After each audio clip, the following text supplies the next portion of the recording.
What's up, players? So this is about day 7 for the back side of my head and day 8 for the front side of my head. I had 2 procedures done at Vera Clinic last week, and yeah, I just wanted to kind of give you guys my experience. They're not paying me or anything like that for this review, so I just figured it's always good to get someone else's opinion outside of the other people that are out there on YouTube, and just wanted to share my experience with you. Wrote some notes down, kind of wanted to give you like a little rundown of what I did.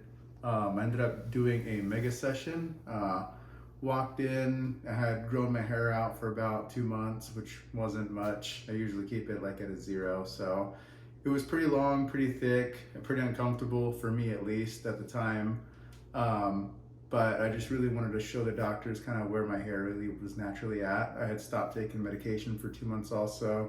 I was taking minoxidil every day, once or twice a day. And then I was also doing finasteride for 6 months or so, 7 months, and then started having side effects. So I decided to stop taking it. And then, I just continued doing minoxidil for quite a while until my hair transplant. So, yeah, I walked in with kind of like what my my hairline would have been at if I wasn't on medication. And so, yeah, I walked in and they looked at my donor area. They said it was really good.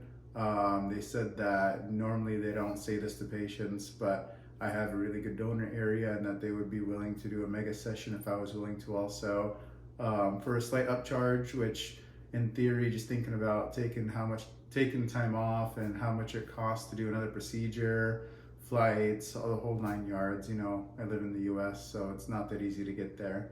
And I just figured, yes, it's a larger procedure. Yes, most people advise against it, but I decided to just do it. It was my choice. So hopefully, fingers crossed, it ends up being a good result. I'll show you guys kind of how it looks like now, being day 7, day 8. So kind of just going into like Vera Clinic itself, I thought they were very professional. I thought they were very clean. I do work in the medical field, so those are things that I kind of look at also. They were very patient with me. They took their time with drawing my lines and making sure that it looks natural. I told them my main things were density and having a natural hairline. And so they were patient with me and like making sure that, they actually took their time and they redrew it a few times and made sure it was perfect. They actually redrew it in the OR when we were in there also, or the procedure room, whatever you want to call it. What else? They did not use that little gun where you see where they're looking down straight at the follicles at the base of my scalp. But they were looking really closely and at my thickness and whatnot. My friend, he actually said that he wanted to do a mega session also, but he has a lot less hair than I do, and they weren't willing to do it. So I feel like if they were really out there to grab money and get money, they would be doing mega sessions on everybody. But I talked to a few of the clinicians that were in there. They said they hardly do mega sessions. It was kind of a big deal when I was there, actually. All the doctors were kind of attentive to me, and yeah, no, it was just a good experience. Oh, they said that it's kind of hit or miss. They did like I think 3 mega sessions the month before. They had like one other person that they got the next day, actually, that had another really good donor area that they offered a mega session to. So it kind of made me feel a little better that it's not something that they normally say to everybody, but they do see a lot of heads. So, they're very professional with what they do, and they see more. I feel like they see more than a lot of the American doctors do. They're obviously churning and burning, but they know what they're looking at. And I've seen results at Vera Clinic. The reason I chose Vera Clinic is because I personally know people that have gone there that have had good results. And I ended up having a friend that went and did it the week before I did. I didn't know he was there. I posted on social media that I was there. We ended up hanging out a few times and going through our experiences together. So that was another good thing, that, it just goes to show that Vera Clinic, obviously they do have a big marketing presence, but they are doing a good job of what they do. At least in my opinion, for what I saw. Hopefully they do a good job with me. I did have a pleasant experience with them at the clinic itself. So yeah, so like I said, they actually have real OR procedure rooms. It's not like I just walk into a random office, so it felt very professional in that sense too. And then they were very accommodating to my needs. I like making sure that, doing this is an art, so I wanted to make sure the same artist was in there for both days, for both procedures. So I asked for the same doctor to be in there for who did the punctures for the front of my scalp and the mid scalp. I asked for her to be there for the second section, which was the rest of my mid scalp to the back of my scalp, or the crown area, I should say. And so I was lucky that she was there, so I did get the same artist because, as you guys know, the doctors are the ones that actually do the punctures mainly. That's like the main part of the procedure. And then the grafts being extracted are done by the grafts being extracted and being implanted are being done by, the clinicians that are there, not the actual doctors themselves, which, it is fine. They're obviously doing a whole bunch of these, so I felt comfortable with them doing it. And it really does kind of boil down to which team you get, because I was actually a little more comfortable with the first team that did the front scalp and mid scalp than I was with the second personally. But that's just kind of how I felt at the time. So another thing I did was OxyCure, which is, that's what they market it as, called OxyCure. But what it really is it's a hyperbaric oxygen chamber therapy. And so it's a pressurized unit that you go and sit in with a few other guys and gals, and you sit in there and it delivers 100% oxygen to you at I think it was like 2.5 bar. Some of you guys might know what that is. I think it was between 2 and 3 bar pressure, and essentially it's just delivering like 100% oxygen to your whole body to help like jumpstart your healing process and to heal a whole bunch of other things outside of just the hair transplant. I actually felt really good after every session that I did. I felt consecutively better actually after every session I did. I did 7 sessions. They give you 2. I paid for 5 extra ones. I planned on kind of doing that anyways, but especially doing the mega session, I wanted to make sure that, with the healing, I was doing everything I can to make sure that, I get back to where I need to be, or not get back to where I need to be, but, just maximize my success essentially. So I did 7 of them. The reason I did 7 is I read this study. It's an Asian study. It's like the only study out there that goes over hyperbaric oxygen chamber therapy and in conjunction with doing a hair transplant. The end results ended up being the same.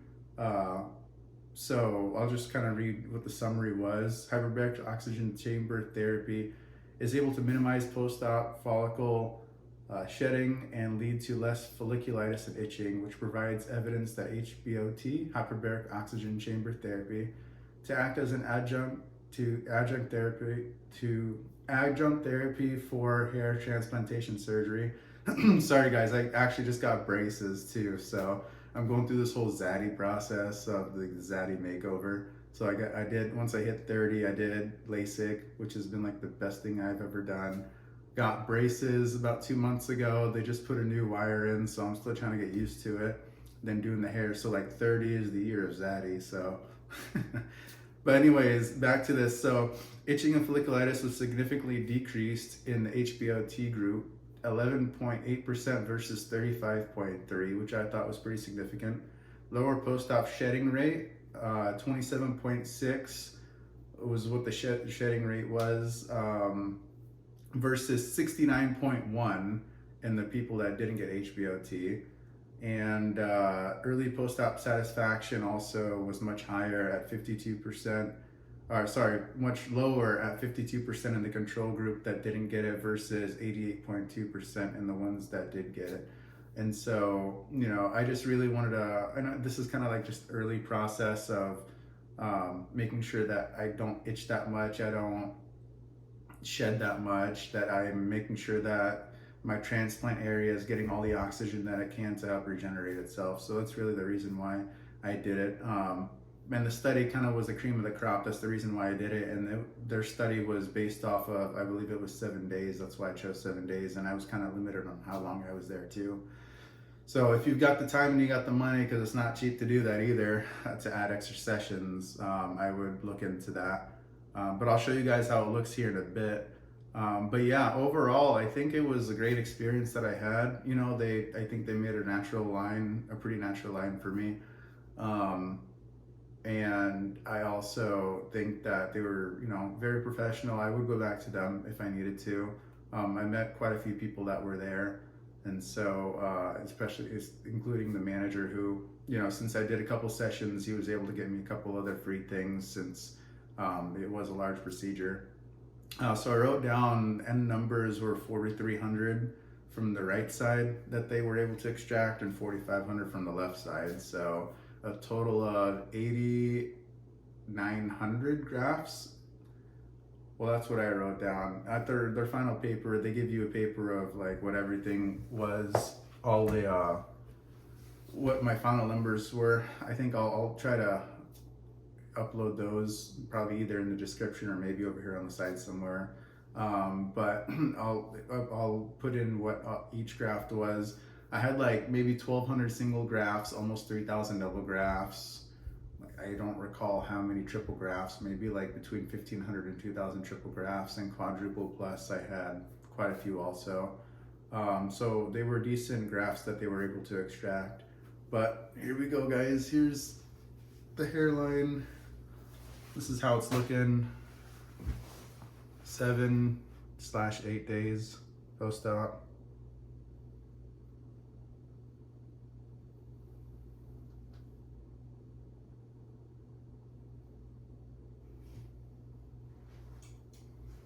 Kind of show you the sides too. Like I said, the back.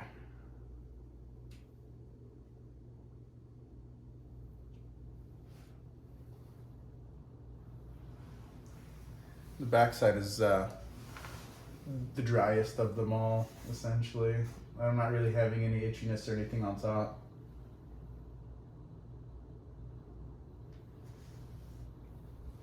Yeah, so it's mainly just the back where it's pretty itchy, pretty scaly. Obviously I did surgery 7 days ago, so I don't expect to be fully healed at all. But yeah, itchiness is not that bad at all. You know, I'm gonna wash my hair here in about three days. What is today? It's Thursday evening. I'll wash it on Sunday. I'll probably do a quick video before and after, show you guys how it looks after also. But yeah, no, pretty excited. You know, they did take a lot. I do still feel like I got a decent amount still, but I don't feel like it was over harvested. We'll see what happens. Only time will tell. I guess this is I'm a good guinea pig for you guys also, so we'll see what happens. Fingers crossed, and peace and love. See ya.